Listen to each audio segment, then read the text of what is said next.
What should we teach our young people about their government? And what lessons from history can we give them that help them understand the violence and the brutality that is possible as we go to sleep, generation after generation, forgetting about what's possible with our government? What do we do to rectify that as a problem and wake our kids up to the realities so they're not shocked when they face something with their government, with their country, with the police, with the authorities at all levels that shocks them and reminds them that there's a lot of unfinished business when it comes to the freedom of Black people. As we're going to talk about today, we have a very special guest that we will announce to you on the other side. This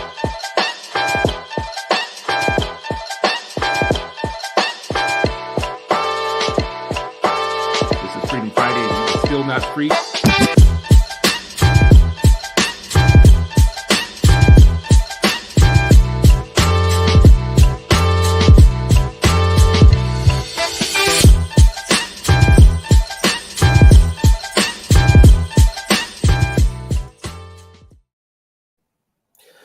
Welcome, family. It is Freedom Friday, and you are still not free, but hopefully you will be freer after this hour with Sharif El-Mekki and me on this very special episode, because we have a special guest today who I'm going to bring in right now.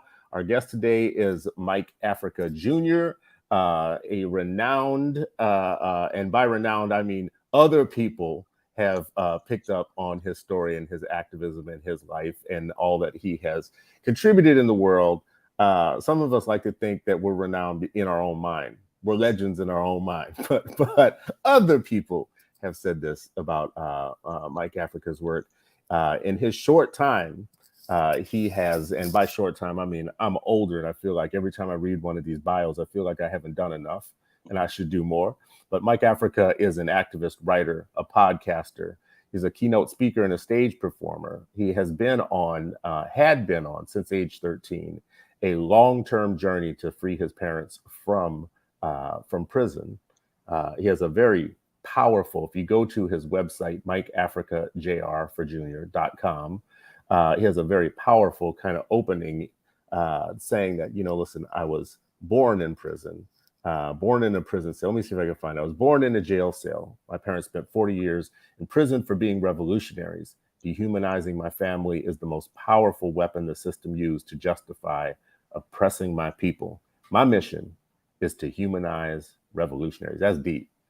That's deep. That's going to make me go back and rewrite my own personal mission to come up a level. Mike, welcome, brother. Thank you for being with us today. Oh, Chris, thanks for that introduction, bro. Like, I really appreciate that. Hearing some of these things that attached to my name and the work that I've done. And then like to be, welcomed in this way and to be attached with people like you and, of course, Sharif El-Mekki. There's a lot of years that go into the work that we do and a lot of time spent together and working side by side. So I just really appreciate that introduction and being here on the show right now. Thank you.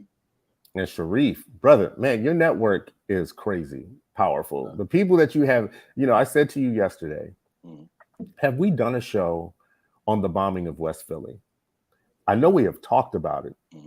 I know it has come up. And you're like, yeah, I don't think we've talked about that. And I thought, well, this would be a good history lesson for our Freedom Friday viewers. But then you were like, should I call Mike Africa and get him on the show with us? That's your network. That's how your network works. Like, I'll have an idea and you'll be like, yeah, let me make a phone call.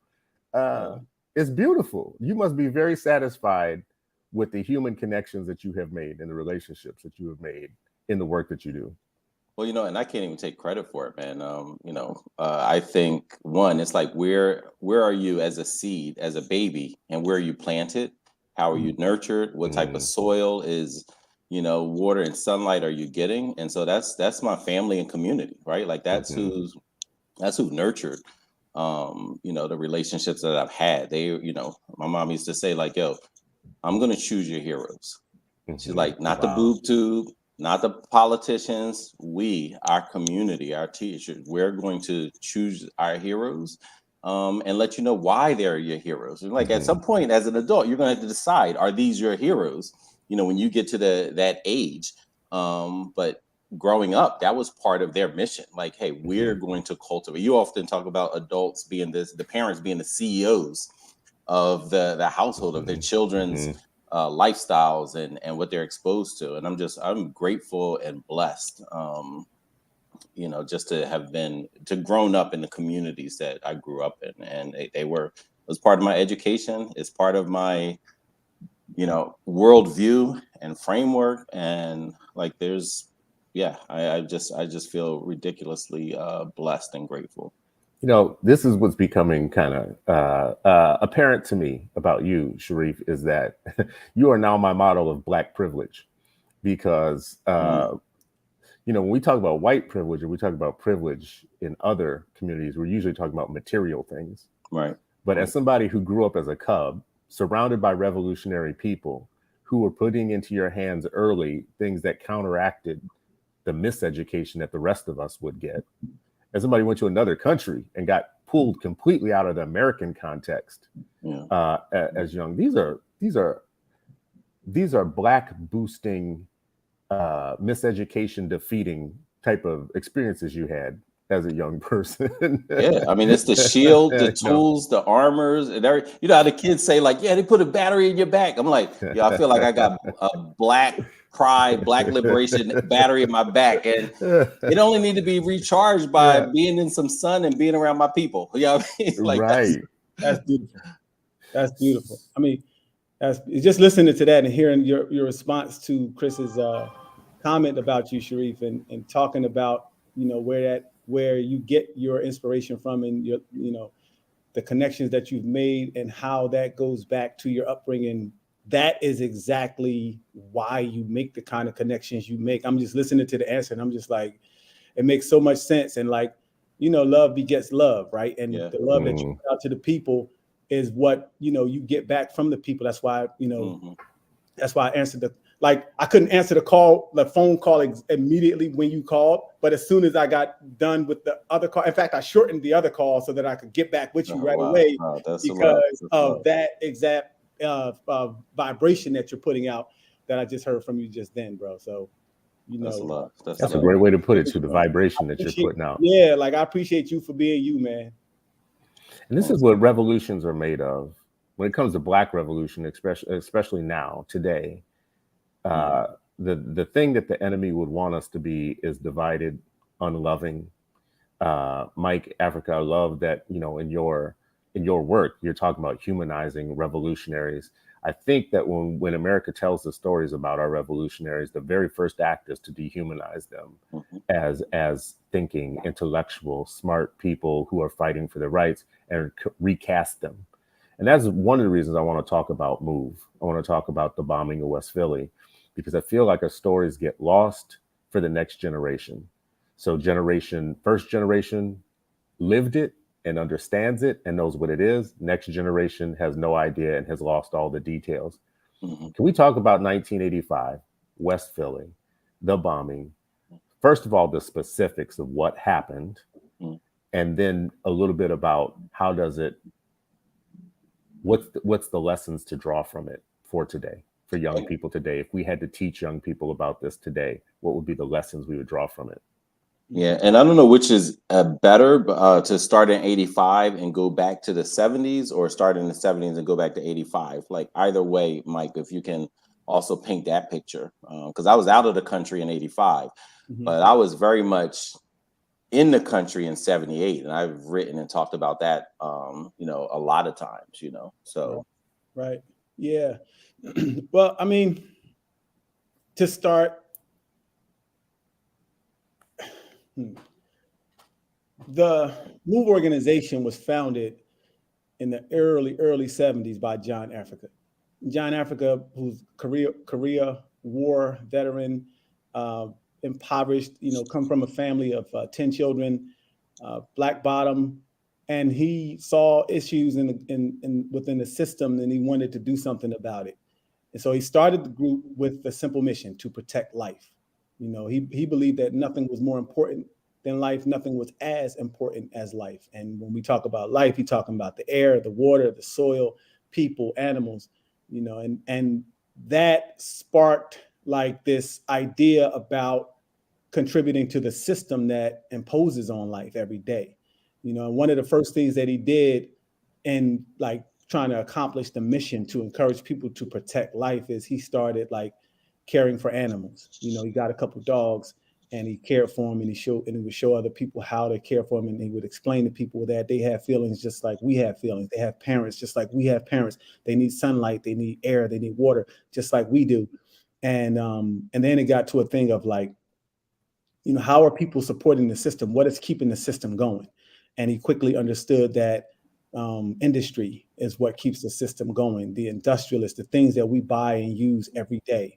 And the comb was the first thing that came to mind, like for him on that, you know. So he threw the comb away, and like, you know, understanding that he had a statement when people would ask him why don't you comb your hair? He said, if you breathe the smoke from the smokestacks from the industry that make combs, I'll comb my hair, you know. And like just understanding that plastic, that toxin that goes into the air, that goes into the rivers, that goes, and then people use those things and then they throw them in the trash and they go into the soil.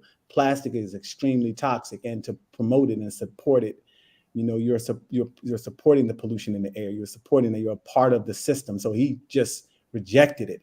It got to the point where like he would teach that, and then it morphed, and it just kept going, you know, into diet and how we eat and the packaging and the food. If you're healthy, the healthier you are, the less supportive of the system you are. And that went into like having your babies at home instead of having them in hospitals that support medical industries that are taking your health and getting you addicted to these drugs just because they want to make the pharmaceutical companies want to make money. And before you know it, there's a group of people following John Africa around like he's the Pied Piper and understanding. And then not just like him talking about this information, but then people trying it and recognizing that it works. There's a force. There's an energy source that existed long before the system was ever made. It's called nature. And people understand that they can tap into nature and get everything they need from nature. And not only like look at the industry of the system, and you know like the medicines have side effects, right? And that could be anything. It could be dizziness. It could be sleepy, drowsy, diarrhea. It could be, and look at the side effects are sometimes longer or worse than the thing that the thing's supposed to be trying to cure, right? You know, but the side effect of engaging in nature is health. You know, when you eat food that's natural, the side effect of that is health. When you do work and climb trees and exercise, the side effect from that work is strength. You know, so. You know, that's what happened. People that couldn't have babies were becoming fertile. People that couldn't exercise, that couldn't work because of the diet healing their bodies, they became runners, you know. And so that's how the revolution of moves started. And that was in the 70s, and it really kicked off in Powelton Village around like 73, 74. What's so interesting about that is that it is a real countercultural movement that takes in all these different aspects of life, like your environment, your health, your like all the ways that you are being caged in and being oppressed. There are very few movement leaders who think about all of them at once, right? Like what you just said, there was so much there. Today we have environmental activists, you know, who talk about environmental racism. We have some people who I believe are in the Dick Gregory school of thought of you better be watching everything you eat. Right. Like everything you eat, you better be watching it, whatever. Then we have protesters and chanters and whatever else, but not all in one movement, not in one. So this sounds brilliant to me, like a countercultural movement in the late 70s. How was that received? How was that message received? For the people that benefited from the message and the work, it was received very well. The organization expanded very quickly. But it is a very drastic change from what people are used to every day. So there were also very many people who wanted to join the organization, but who quickly fell off. The neighbors, you know, when you're talking about trying to live a natural lifestyle in the heart of a city, it doesn't always go over well for the people that you live around. But, you know, being on the Drexel campus, you know, a lot of people would come around and they weren't going to be there long. So, you know, a lot of people just kind of didn't care. Drexel was a very eccentric kind of area in Powelton Village. And so it drew mixed, very, very mixed messages, very mixed reviews. But I think that the positivity came from people understanding that even though it's uncomfortable, even though it's kind of harsh, it feels kind of harsh to go from eating, Papa John's and Burger King and McDonald's to eating raw sweet potatoes and raw white potatoes and some garlic that's just peeled and into your mouth. Right? people was like, hold on, man, like I don't even know I don't know if this is gonna work for me. But even though that was harsh and they couldn't do it, because they did recognize that it had positive impacts, it's like, yeah, well, they are right. I can't do it. I don't want to do it. I don't like the smell, the taste, but it does work. Yeah. And even with that, even if folks did not, join MOVE formally, some of the teachings were still, spread out, and it was still seeping and influencing in a lot of different ways, right? And so, there were families that, would say the system is, corrupt, and it is trying to kill you or keep you alive and dead spiritually, mentally, physically, but still alive. So if they can benefit from you and you can't live your full life mission, God-given, mission, then great. You know what I mean? It's almost like just being plugged into the matrix. We don't care if you're active or anything, right? As long as you're plugged in, we're good. We don't care about your life. So there were folks who, even if they weren't, joining MOVE formally, they're like, oh yeah, I rock with that. Yeah, I agree with that. Oh yeah, I'm doing more of that to have a healthy mind, body, and spirit. And then on the flip side of that, you see, they'll ridicule you until they can monetize it, because the things that they were talking about in the 70s, look now, they're billion-dollar industries, right? Recycling, composting. Try to buy some compost now. You know what I'm saying? It is absolutely crazy. And I'm just like, yo, that's soil. That's like dirt. Soil. Yeah. I'm like, that caused that. Come on, man. You telling me the earth, you got to charge people for that? MOVE was doing that. Eating raw food, right? All of those things you see now, people are like, oh yeah, they making big time money off of things that John Africa was saying, yo, this is the natural state of being, Right. What really feels revolutionary about it too is just that we have always been sold bad health as a cultural manifestation of who we're supposed to be. I mean, what we consider to be soul food and what we consider to be, realistic sleep patterns and all these things that, govern our life have become whole industries in white world. Eating raw, you just mentioned, has become a thing. And the vegan thing, you have to search deep and hard. I did my time as a vegan, and you have to search deep and hard to find an Afro-vegan educational tool, to think of it, not just, in the mainstream way of thinking about it. So hearing all of this in this movement from so long ago, this countercultural movement from so long ago, number one, for me, is a good story to excavate if you are at all not conscious as a Black person living today, and see it for all the things, because there's lead in our water, there are plastics in our water, there are things that are having effect on our children that we don't talk enough about, that are chemical, that are lifestyle things. We talk often about diabetes and heart attacks and strokes within our community. Meanwhile, whole rest of the world is, idolizing their jogging and their strengths and their these parts of our lifestyle. So we need a movement. We need a MOVE type movement to reorientate us. When I think about this, what I read was that MOVE was an equal opportunity caller outer. And by that,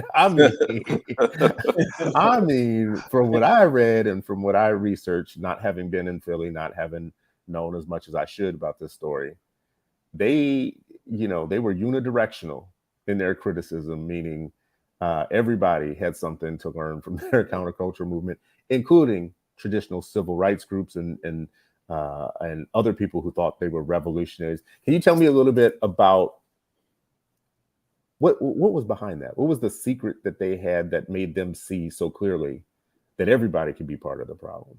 That you had to yeah, just that everybody can be part of the problem. I think what you said earlier about how you have the environmental movement, you have the animal rights movements, you have the movements for Black lives, you have all these different groups of people that are doing different things. But what John Africa explained is that as long as you're not fighting against the entire system, you're supporting it. You know, and then like if you have people converting to environmental movements and everybody's fighting for the environment, and that's all you're fighting for, but you're not concerned about the well-being of the animals, you're still supporting slavery. If you're not concerned about the state of the people because you're only concerned about the air and the water, you're still supporting imprisonment. And so John Africa said, but also if you're just talking about supporting freedom for the animals and, you know, destroying Barnum and Bailey, Ringling Brothers Circus and tearing the zoos open so that the animals can be free, if your only concern is that, and you're not concerned about the state of the water, you're still supporting the system that put those animals in those cages.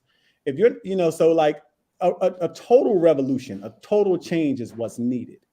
And he explained it because, you know, like I'll give you an example. This is one of the examples we use. You see this piece of paper, right? I'm holding this piece of paper. I'm holding it tight.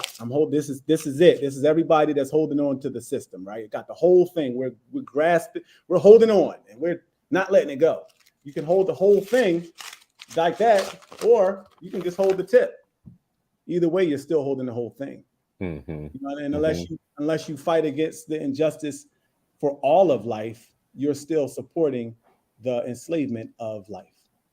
So, like, I think that though, with that being said, I still believe that it's important to have different movements doing different things simultaneously, because like, I don't know, like I really, as a business owner, I have a landscaping business, right? And I love the idea of the assembly line, because like you're doing one thing, I'm doing one thing. Assembly lines are so effective because I'm doing one thing and I'm getting really good at it.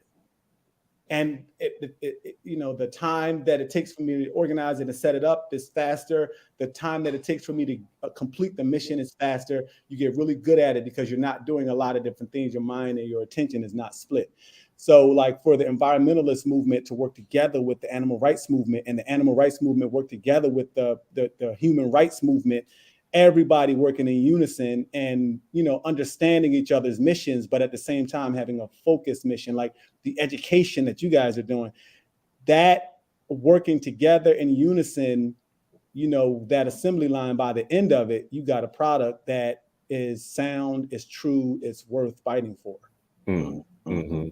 Yeah, 100%. I mean, I think how you describe that is how I think about education. You know, we see people who are all about education and students, you know, performing, students having better school experience, and they don't give a jack about racial justice. And I'm just like, wait a minute, how does that work? How do you even think about educational justice without thinking about racial justice or environmental justice? I'm like, all this stuff is connected. Like being just and experiencing a world that is just means it connects to all of those things, you know. And just like people who are thinking about racial justice and it never dawns on them about educational justice. I'm like, it's one and the same. Like you can't separate that.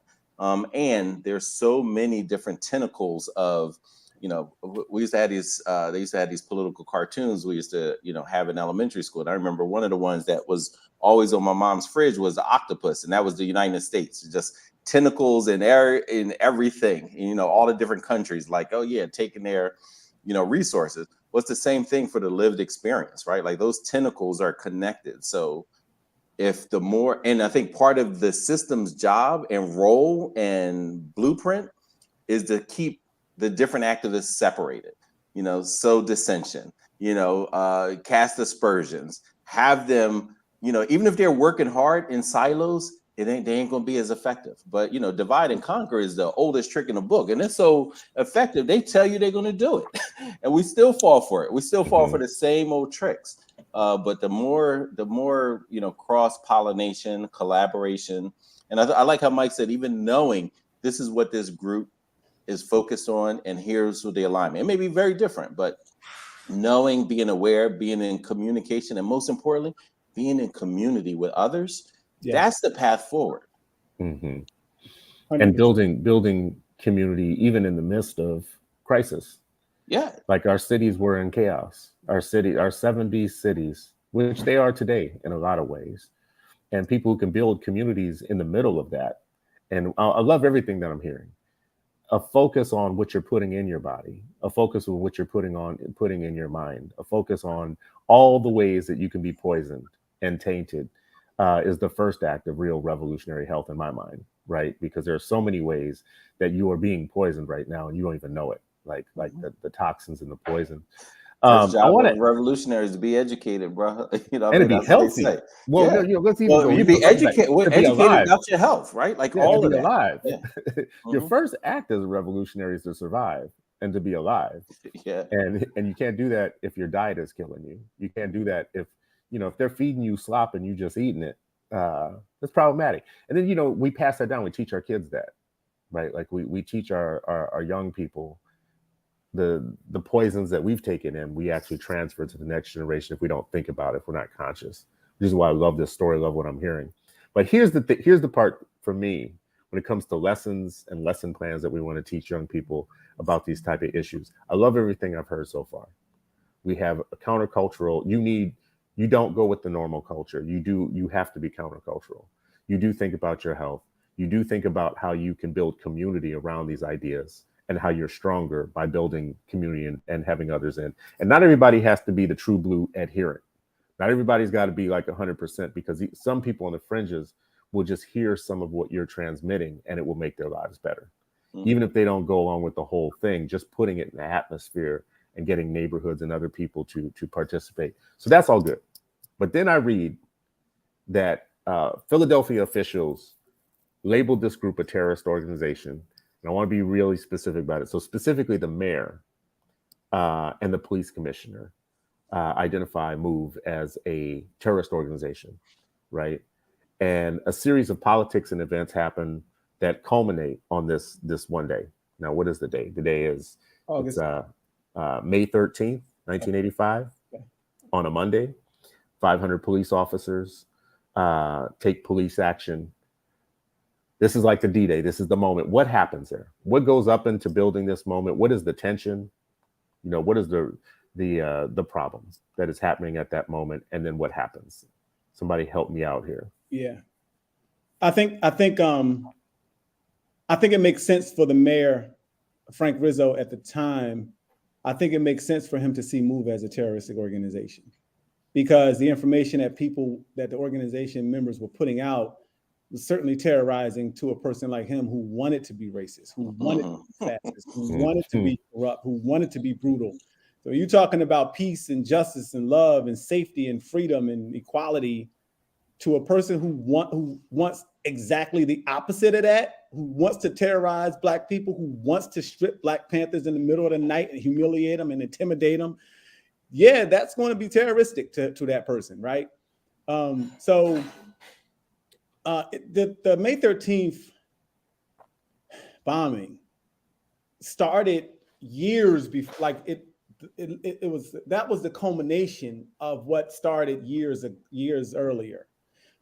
What really kicked that off was August 8th, 1978, when those same police, that same city of official group, attacked MOVE at the Powelton Village House. They said that they were coming out there to serve MOVE with housing code violations, and how that ended up with 500 police shooting tear gas from firefighters and hundreds of rounds of ammunition and hand grenades and smoke grenades and tear gas. And then eventually 9 MOVE members, including my parents, ending up in prison with a 100-year sentence because during the siege, a cop was shot and killed. And of course, MOVE was blamed for that. So after that happened, many of the MOVE members started protesting for the release. MOVE supporters, MOVE members, sympathizers, and just people that was concerned with fighting against injustice. Thousands of people came to support MOVE and the release of the 9 members that had been incarcerated. And the campaign to free those people has stepped up to the point where MOVE was so just incensed and angry by the injustice. 9 people cannot kill one cop with 1 bullet, right? How does 9 people go to jail for a murder of 1 person?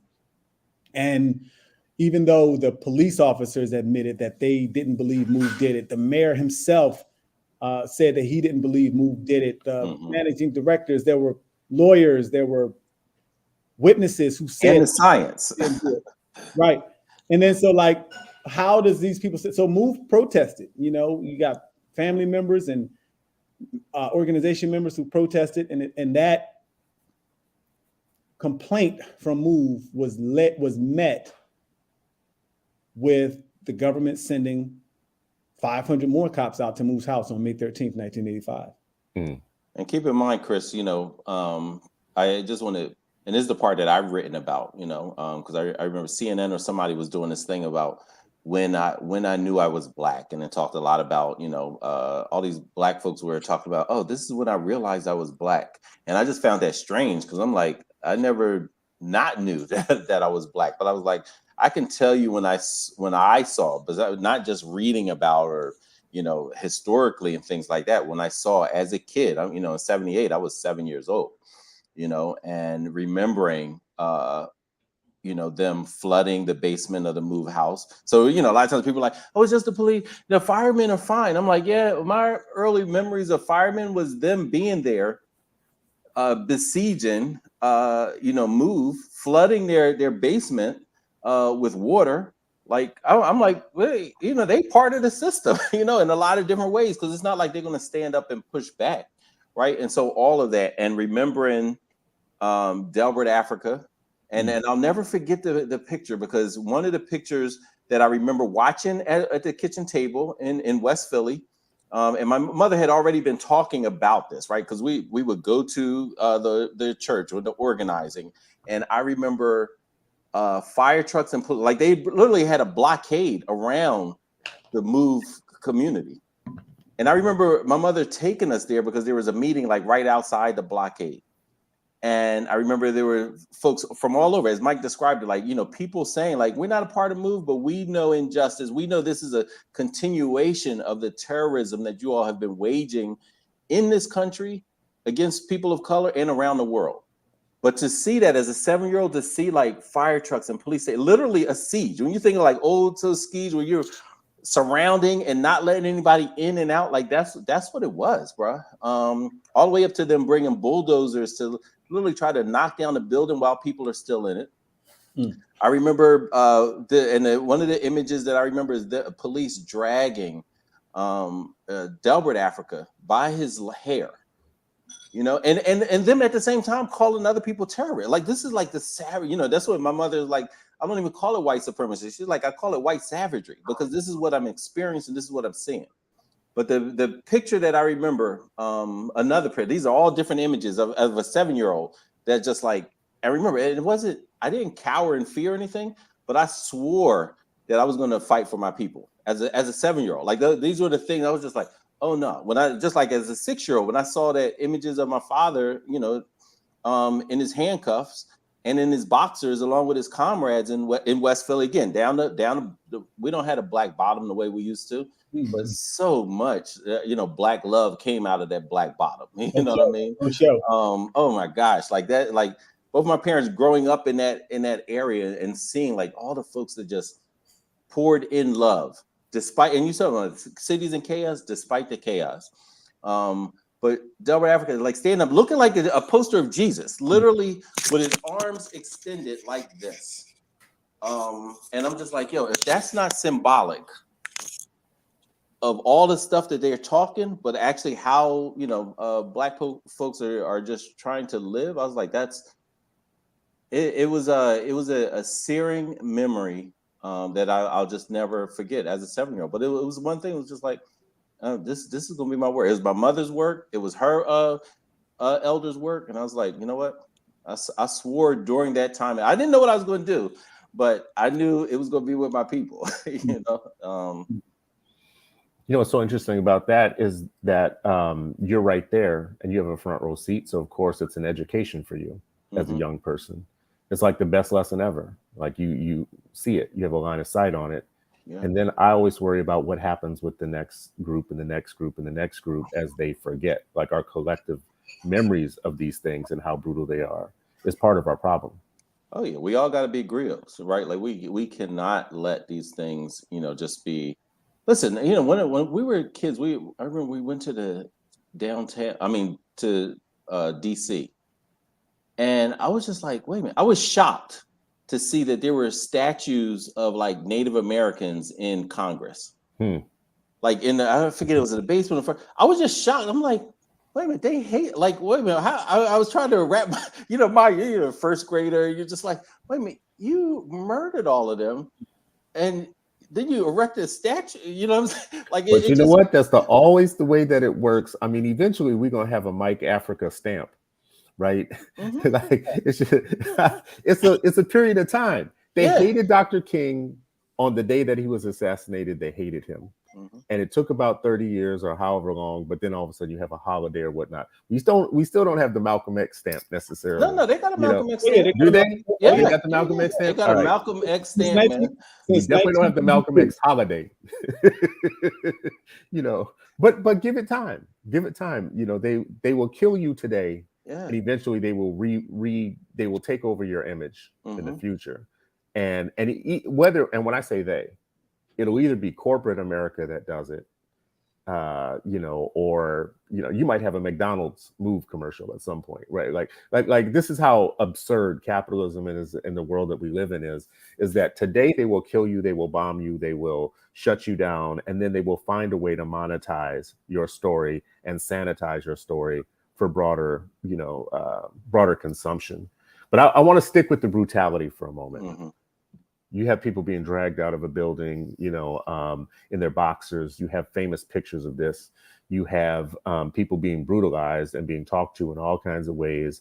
And just when I hear 500 officers, first of all, like what things require 500 officers ever in cities most of the time, right? Like the United States has had entire standoffs with people with white folks, like with the people like at the Bundy Ranch in Nevada, for instance, when they didn't want to pay their taxes or whatnot.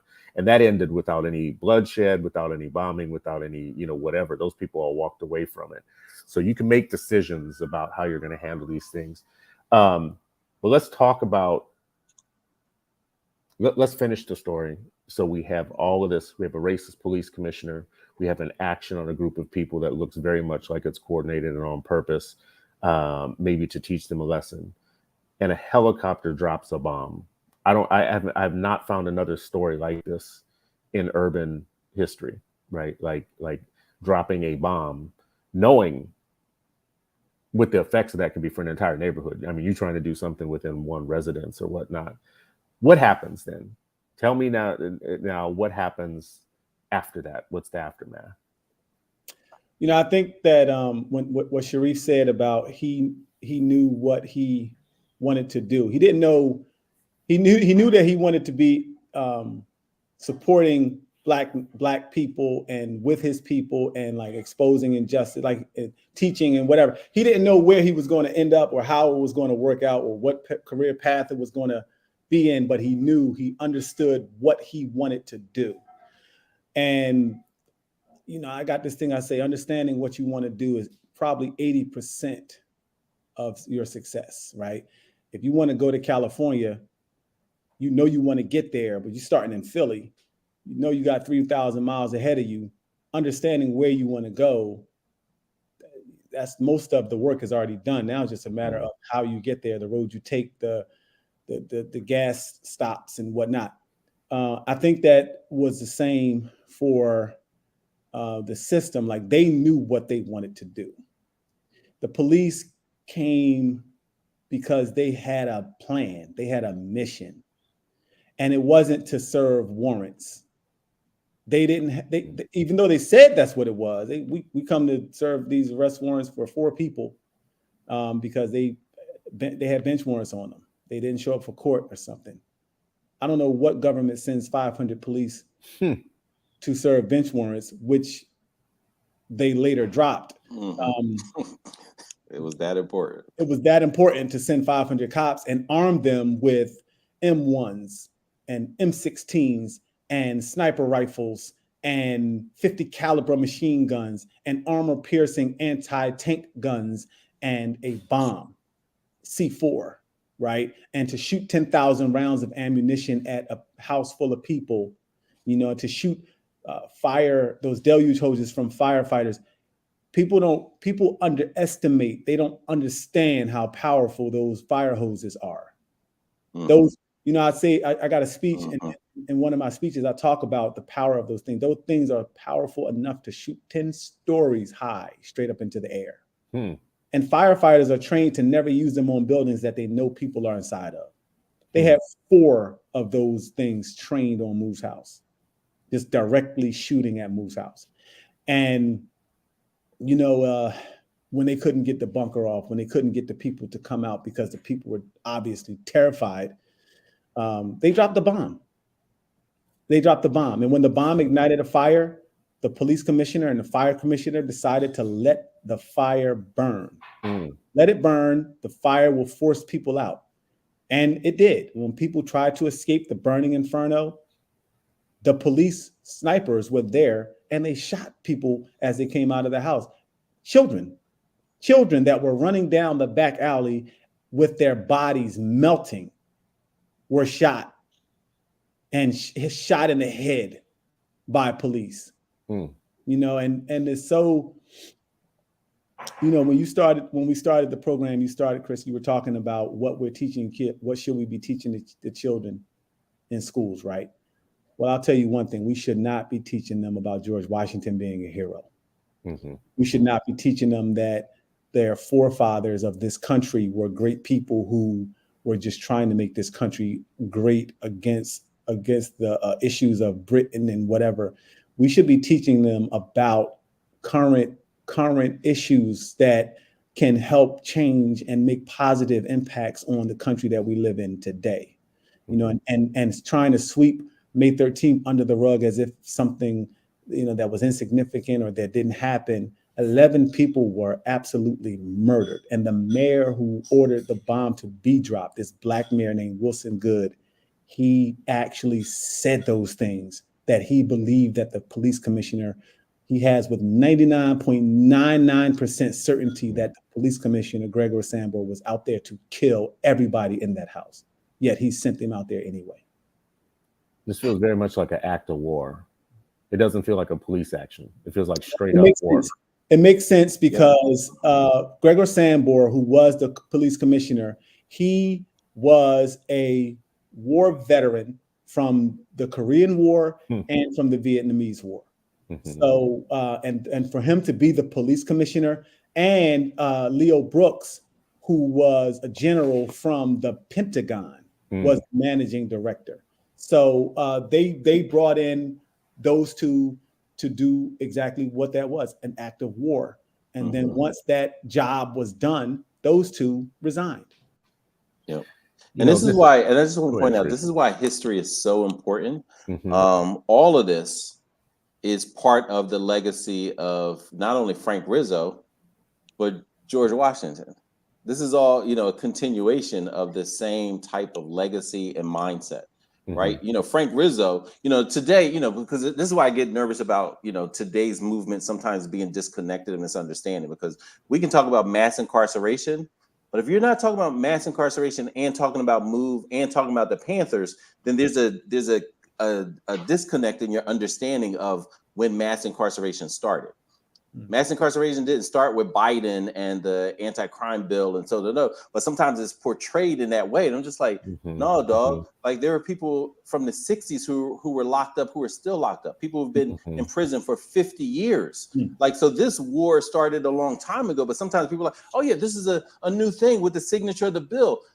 The mindset preceded the bill. Whatever bills are always going to come up and change, and this wording and that wording. The mindset is continuous. And just like our struggle and righteousness of our struggle has been continuous, but if there's chasms and blockages and it helps us misunderstand of the strategies and the history as well as how entrenched it is. So this is part of, them showing up for war with these people who are in these positions who are just like, oh yeah, we just want to drop bombs, eradicate. Like, this is the mind, and this is government, city government, right?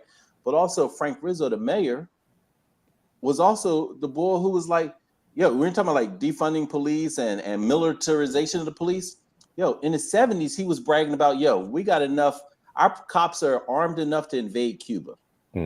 He was like, he's on TV saying like, oh yeah, we got enough, we can invade Cuba right now. This is 70s, this ain't the 90s with, with the release of new funds. They were already thinking that kind of way. And what's the first thing you would do if you got an army? You're like, and you're a bully and you're a racist, like, you're like, yo, I'm itching to do something.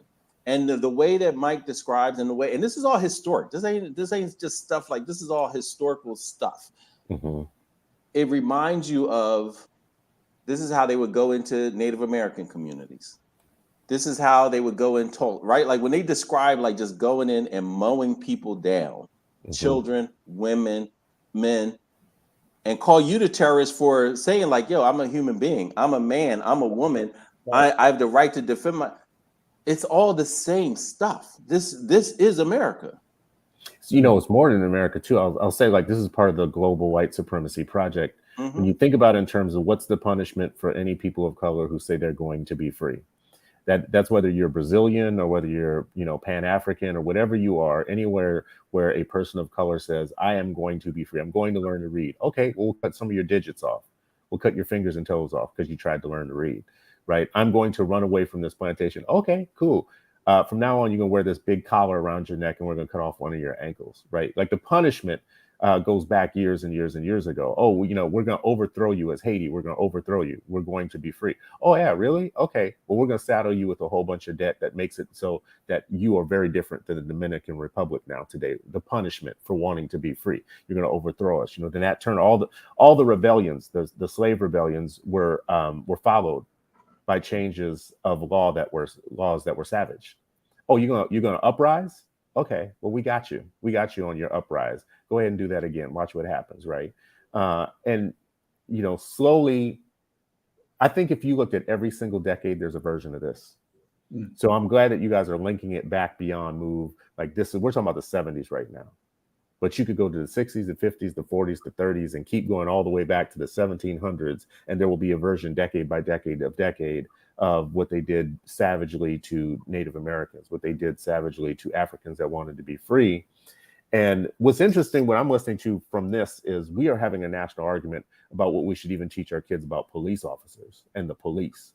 And there is a section of the United States that wants their young people to believe that police officers are there to serve and protect and take kittens out of trees and shit, right? Like that's the story that they're feeding.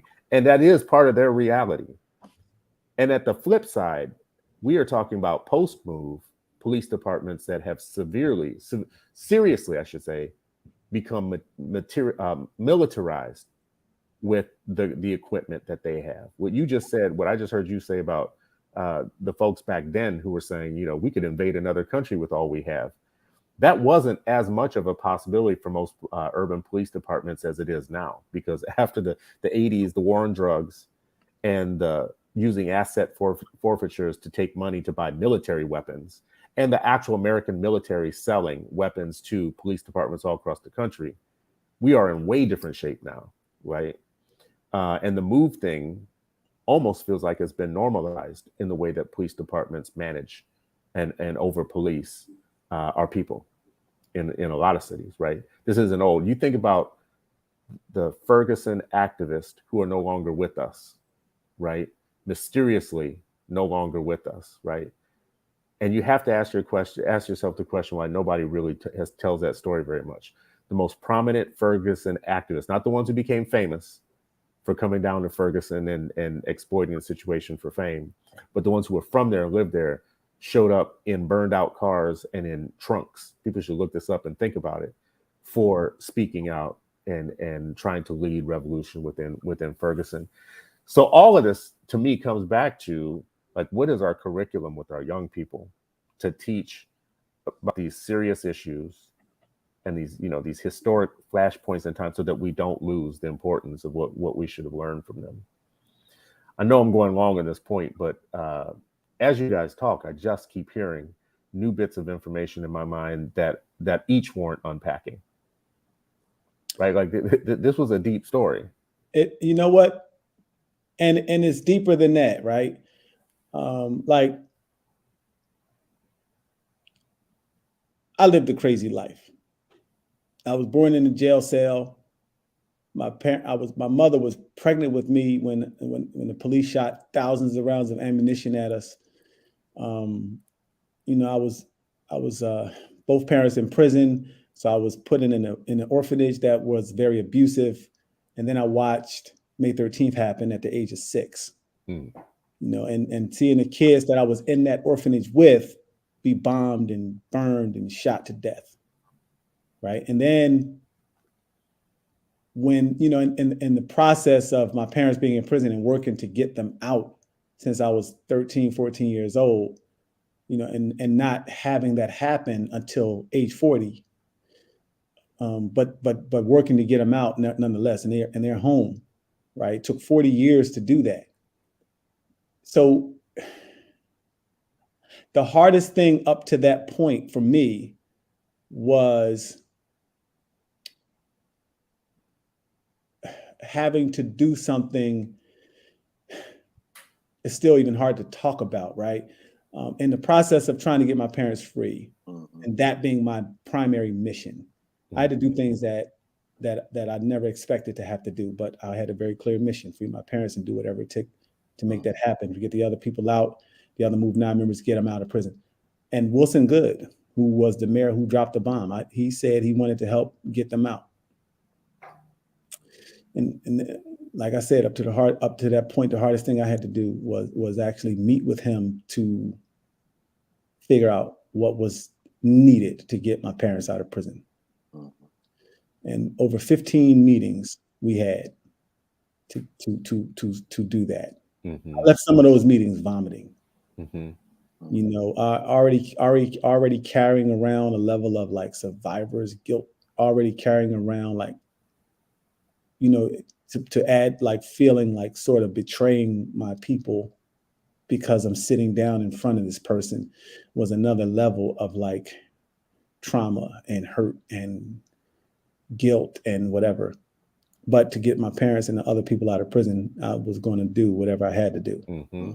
And then it got further worse than that, you know, to find out like just a few years later, just actually last year, and find it out on May 13th, that the children that were bombed and burned on May 13th, 1985 were actually not buried.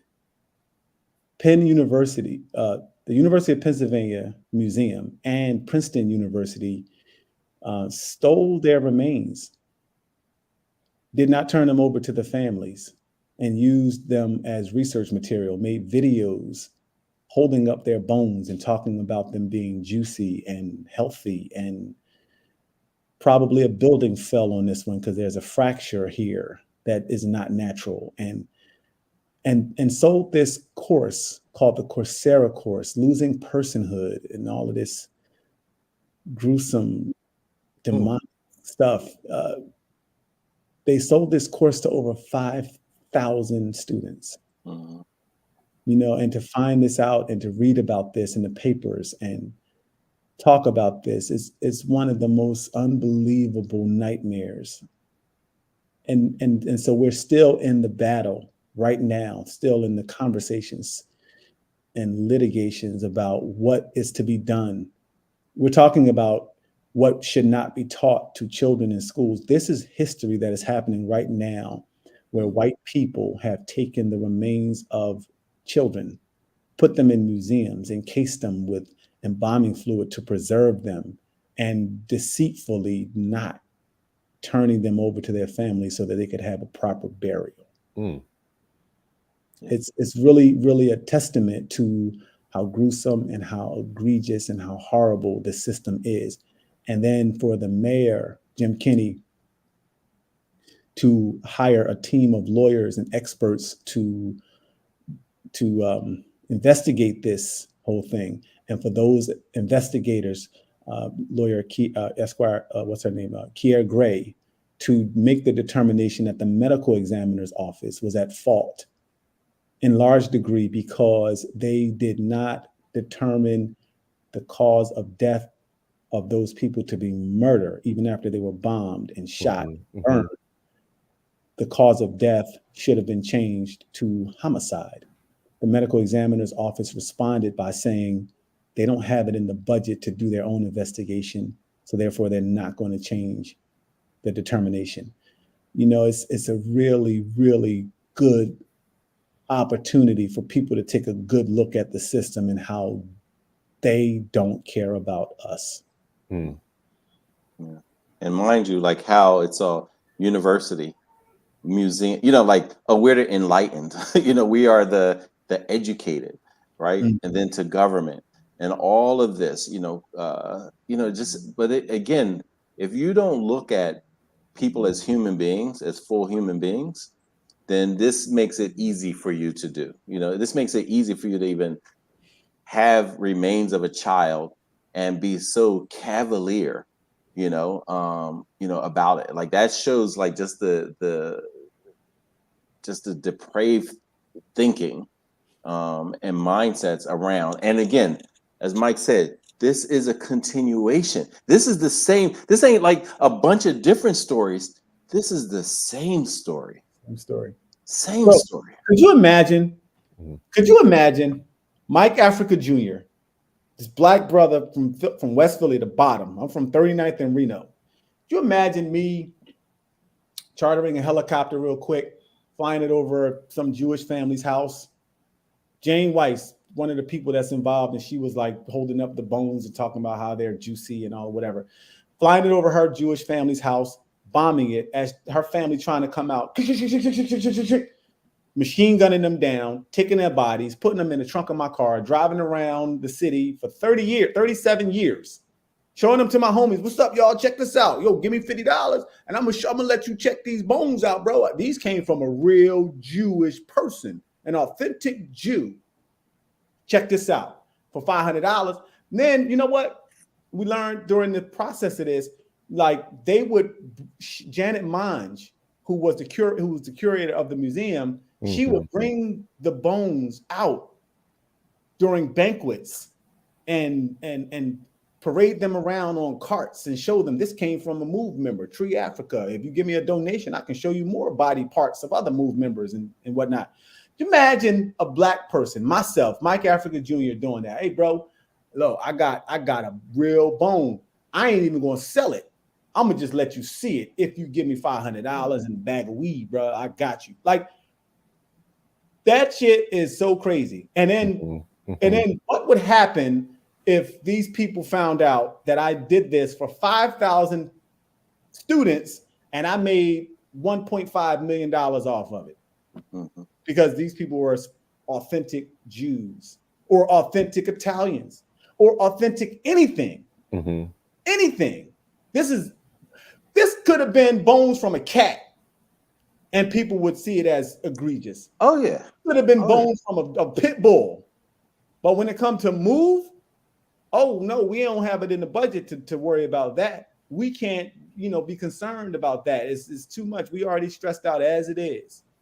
That's what we get, and that's why my mission has been humanize revolutionaries, because as we started this conversation off, it's the dehumanization that gives people the permission and it makes people feel comfortable. Well, they were just, they were crazy, but they were, but they were immigrants, but they were violent, but they were terrorists, but they were whatever. It all like is set that way to justify when we come and kill them, we're going to, we may take some backlash, but it'll be okay. It'll be okay. It'll be, and that whole idea of, and how I look at this continuation of museum and all this in Princeton and all of this in Penn, and like, they've always loved to souvenir us, right? They, people talk about like, oh, Native American scalpers. Like, no, the French started scalping Native American. That was a French practice.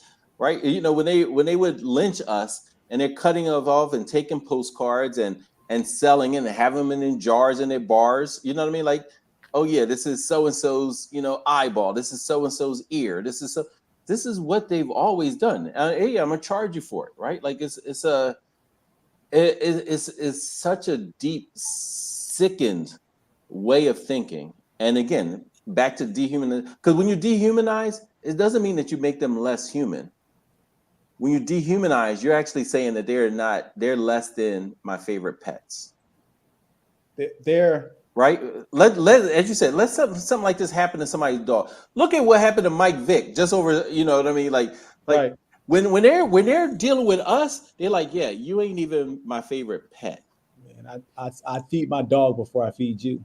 I mean, the difference between I fed you to my dog. Exactly. The difference in the levels of concern for Mike Vick's dogs versus Trayvon Martin, a whole ass 17-year-old black child. They basically in the court of public opinion convicted Trayvon for his own murder. Look, right? Like that's how they treated him. They convicted him in public opinion for his own murder.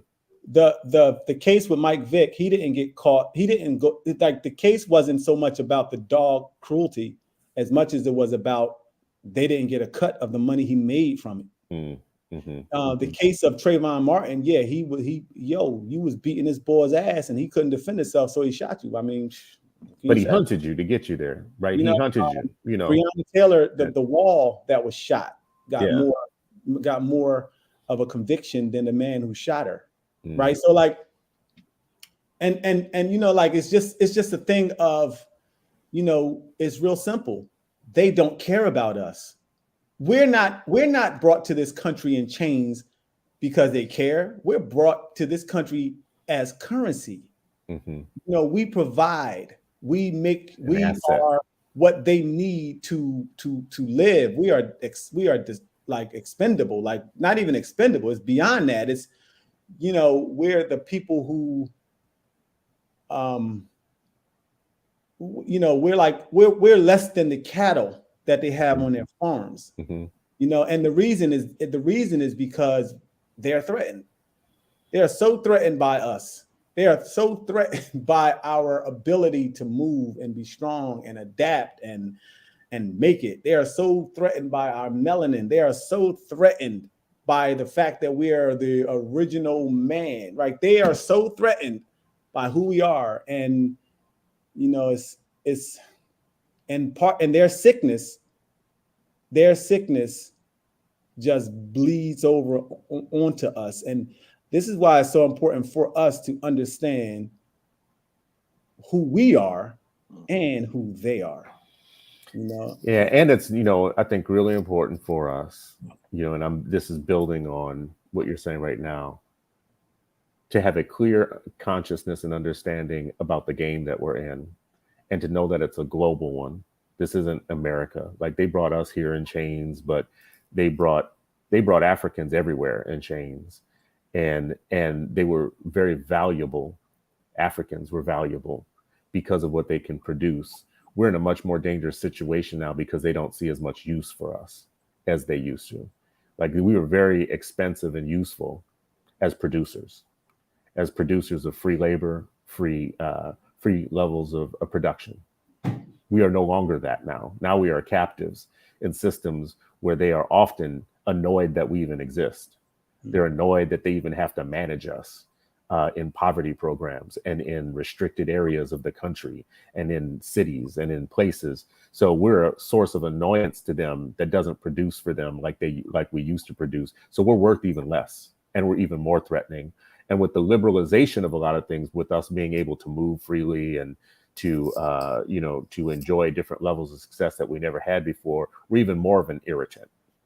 Just our existence is even more of an irritant. And that's not just in the United States. When I pointed out what happens in Haiti, and when I pointed out what happens the global majority is of color.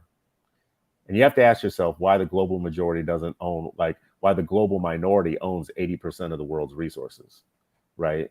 You have to ask yourself why there's entire nations in Africa that can't feed themselves because they've made an entire crop of peanuts so that France can have peanut butter, right? Like, these things aren't over with. And if we're not teaching the seriousness of this to our young people, we are helping them be sleepwalkers. We're helping them sleepwalk and I don't know. We have a lot of work to do. We have a lot of work to do to unpack these stories for real. This Move story, I think, is a particularly brutal and savage moment in time that should disabuse anybody of any romantic notions of what police are, what city systems are, what mayors can be, right, when they don't like you. We could tell a similar story in Chicago with Daley folks and with other places, but this one's a particularly interesting story, I think, for unpacking. And I thank you, actually, for continuing to make the story relevant, for not giving up the fight. I do have one last question to you. So you traveled through this life with Africa as a last name. Correct. Right? It's like a tattoo in a way, right? Have there been repercussions in your life for still bearing the name, for still being related to this point in history? How's this been impactful in your life?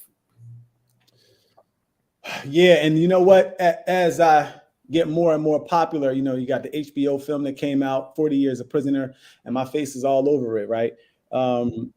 Yeah, I wear a hat a lot of times to cover up my hair because, traveling around the city and inside and out of the country, it's not always comfortable. And having the last name Africa, I changed my name. I'm Mike Africa Jr. by birth, but to get in and out of different places, it says something else on my driver's license.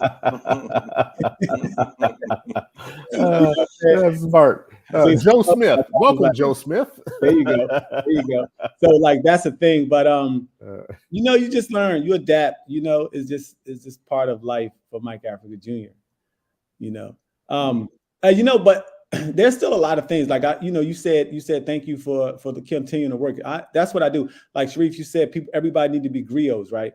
Like that's exactly what I'm trying to do. I'm trying to preserve the legacy of Move and expand it. I'm trying to get historical markers in place so that people never forget. You look at some of the other countries that's been through these different wars within the last 100 years, and there's markers all over the place, and they're in the places of murder and lynching and whatever to talk about. At least fake reconciliation and acknowledgement. At least they fake it, right? At least and things have changed considerably for the people that live in those areas because they know certain history. And I just want to kind of replicate that idea here. I want to, we got the Move marker. I wasn't part of installing the Move marker at 6221 Osage Avenue, but I did. I was with the people who did it and who installed it. And we talk about that. And every year, at least once or twice a year, we go there and visit it and talk about and educate people on what happened on that block. I want to do the same thing in Powelton Village, where Sharif talked about Delbert was beat and he was kicked and shot and all that by the police on that day. And also I want to, I'm working in a process right now to purchase the house 6221 Osage Avenue. I would love for people to support me in doing that because, that place doesn't need to be owned by a private person. It needs to be in the family where, my great aunt owned that house, Louise James. And my family died. John Africa was my great uncle, and Frank was my cousin, and all those other kids that I spent all those years together with. I knew those people. It needs to be in our hands. You know what I'm saying? And so I'm working on that, and I will hope people support me in getting that and making sure that it remains or we're trying to reclaim it so it can be within our family and continuing the legacy of resisting injustice in Philadelphia and around the world. Yeah. Well, I appreciate you, brother. Sharif, thank you for always bringing it, your connections in the world. If you want to tell a story, you have so many connections to actual stories. I appreciate it. Yeah, no, this is, I think this is part of, one of the things sometimes I just say is pleasure, honor, and duty. That's what this is. It's pleasure, honor, and duty. And Mike, yeah, let's get up. I would love to support in whatever way. I think that that project around the home and that and preserving that is absolutely critical. So we'll if there's any material or flyer, anything that we can do to help get that out into our network so people can donate and all of that, I think is absolutely critical. I know Chairman Fred Hampton's doing something similar with the Right. With the with the Hampton House, right? Mhm. Like this is, we can't rely on anybody else, right? Like we have to do this, like No this shit. is our duty, like 100%. So Mhm. yeah, let's do that. Thank you, man. Listen, thank you for having me. Sharif, thank you for calling me. Uh, uh, for people that want to get in touch with me, Mhm. you can visit my website, www.mikeafricajr.com. Real simple, mikeafricajr.com. You can get with me on Instagram or Twitter at mikeafricajr, and connect with me, support the work that we're doing so that we can keep this movement moving. Yeah, All 100%. right. Well, listen, thank you to friends and family who come and have this conversation with us on Fridays. We usually use this reserve this morning for talking about important historical or current events that help us understand how we free our children, how we provide them with the information and the background that they need to free themselves and to be their own heroes. This has been another installment of that work, week by week. This is a very important story to tell. I hope you all do go to mikeafricajr.com and see this brother's work and connect with him. He is a keynote speaker, a podcaster, a writer, performer who is carrying alive a very important story, like in his soul, and is sharing it with the world. And we can't just listen to these things. You listen, you participate, there's discussion, and then you act. Like you do something, make a connection. Connect with this brother, connect with the story, do something real. You have $5 for a coffee, you got $5 to help, a What you cause. tell them, A cause, Chris? what I mean? Everybody Like can be a what? everybody can be a philanthropist. You have to That's sit right. around and wait until you invent some software to be a philanthropist. You can be a philanthropist today for a small price of 5 to 20 to 25, whatever you can do. But I know some of y'all out there drinking coffee that's 400% markup, and you can lose one of them coffees just to help out a cause. This is that moment. Do that. Don't just come and listen to this stuff. This brother is telling his story, and he has a very important story to tell. You have a very important, you want to fund the revolution. We want to stop talking about revolutions like they happen organically without resources. We got resources. We're not broke. You're not broke. You're not broke. Fund the revolution. The revolution will be funded, right? I say the revolution will be literate, but in this case right now, what I'm saying to you is the revolution should be funded. Share this show also. Get other people to hear this story and get it out there. This has been another episode of Freedom Friday, and you still not free, but hopefully you're freer after this hour with Mike Africa, with Sharif El-Mekki, and with me than you were when we started. We appreciate you as always. Go out there, be philanthropists, and be revolutionaries for the rest of this week. And we'll see you next week on Friday.